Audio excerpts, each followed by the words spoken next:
Red Bull has been one of the big mysteries from Formula One's pre-season build-up, having revealed a car that did not look so new and then having a pretty under-the-radar 3 days of testing. In Bahrain, it largely steered clear of setting headline times, ending the test as the fourth fastest team, sitting behind Williams, Ferrari and Mercedes. But that's not unusual for Red Bull. What was a bit strange was that, for a team that has normally been so bulletproof in recent years, niggling reliability troubles and some downtime meant it never put in a proper representative race run. So perhaps most worrying of all was that it ended the week as a team with the fewest number of laps. Plus, its RB21 looked a handful at times, and it all conspired to leave the impression that Red Bull was well on the back foot. As the paddock united around the viewpoint that McLaren is starting the season as favourites, Red Bull itself was not pretending that the pecking order was any different. Red Bull's own press release after the test owned up to things not having been as smooth as it would have liked, and a change of direction that the team was looking for having not been of the magnitude hoped for. Red Bull's challenging test stood out because it's all a world away from how things were 12 months ago when it hit the ground running in testing and duly went on to dominate the start of the season.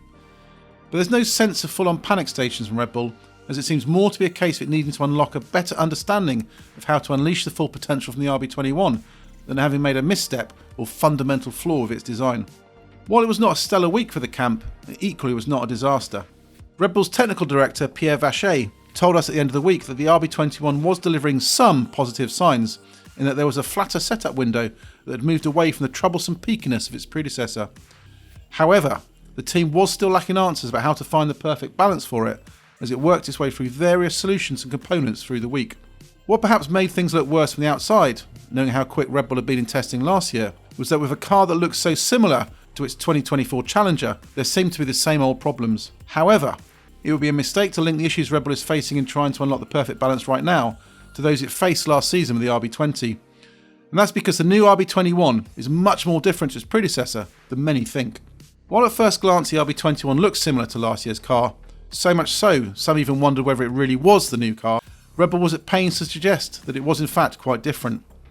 Team principal Christian Horner said after the first shakedown of the car in Bahrain that the devil is in the detail. He explained that almost every single surface and component on the car had either been changed, upgraded, refined or improved. A closer examination of it also showed some key areas of difference. The gullies in the side pod are less aggressive and appear to be more integrated with the body surface, though the area near the engine cover is still quite bulbous to allow for the small inlet duct highlighted with the yellow arrows and its associated ductwork, which has been retained beside the driver's headrest area. Also, the duct raised section highlighted above the driver's head has gone, giving a more compact surface coming off the top of the driver's headrest area. We can also see some small horizontal vanes will help stabilise the airflow to stay attached as it comes off the end of the rear halo mounting. Red Bull has also tweaked the beam wing, or at least was running in Bahrain testing last week with a version that was different to what it had at the end of last year. The new version that's on the car appears to be more efficient, and reducing drag is something that Red Bull has been looking at wanting to do with its new car. Red Bull has also made revisions to its floor, both in areas that we can see, most likely under the car too, where things are a bit more hidden. It still did not appear to be a huge revolution though, and certainly not on the scale of what rivals McLaren and Ferrari have done in making some pretty bold changes to their cars, which includes new suspension. Looks can be deceiving though, and it's since emerged that just because there are no striking visual differences between the 24 and 25 Red Bulls does not mean there's not been some pretty big revisions. A lot of the changes that the team have made have been under the skin or in areas that are not so obvious, such as with car cooling, weight reduction, and in the floor, which is such a critical area of car performance. Most wet surfaces, those that are in contact with airflow, have been honed, and any work done in reducing mass can never be spotted by the eye. Vacher also offers an interesting perspective on the car that's counter to what those from outside may have seen. It is that the change from last year's car to the RB21 is even greater in concept change than Red Bull's drastically different looking 23 and 24 Challengers. Everyone marvelled last year at how some bold sidepod tweaks and the Mercedes style engine gullies that were revealed at the launch of the RB20 pointed to a bold step change in design, only for the team to actually suggest that it's purely evolutionary. Instead, Vacher reckons that the concept shift from last year's RB20 to this year's RB21 is much greater, even though they look similar, than what the team made from 23 into 24 with car changes that looked quite extensive. This step change has meant a big learning experience though.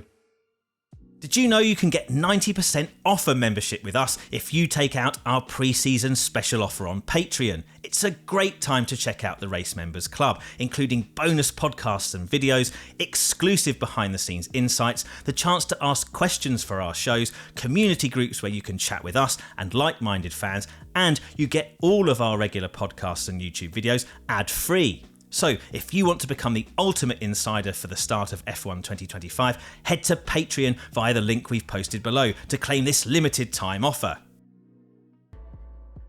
Making such a significant concept change like Red Bull has done requires starting from scratch when it comes to understanding the quirks of its setup and the range of the operating window that it works in. It was finding these boundaries that Red Bull's focus was on in the Bahrain test, as its last day was spent focusing on some pretty major new components on the final day. On the last morning of the test, Red Bull appeared with some interesting revisions to its car. There was a new nose, which was shorter and wider than the version that had run at the start of the test. This updated version allowed for a slot gap underneath and mirrored the kind of experiment that Mercedes has also been doing with its car, with longer and shorter nose versions opening up options for being better suited to specific track characteristics. The RB21 was also fitted with a new floor, which featured revisions along the floor edge that will have been aimed at further manipulating the airflow and any vortices that appear. Over the course of the day, as Red Bull tried to get a better grasp on the characteristics of its new parts, it ran its car in various different configurations. It had the old nose with a new floor, then the new floor with a new nose, and then the old floor with a new nose.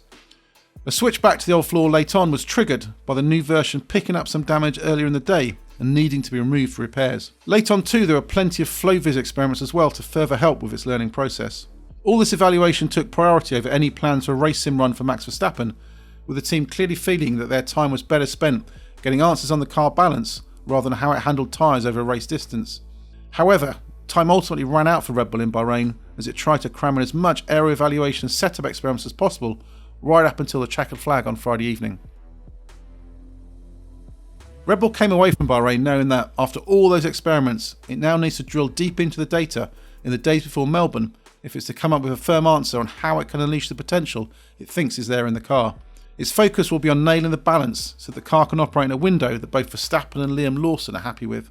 While Red Bull is not pretending that it's in front, with the team honest that it feels it's behind McLaren and Ferrari right now and potentially even at risk for Mercedes, there is talk of an aggressive development plan in the pipeline so it can keep improving things from the baseline it has given itself.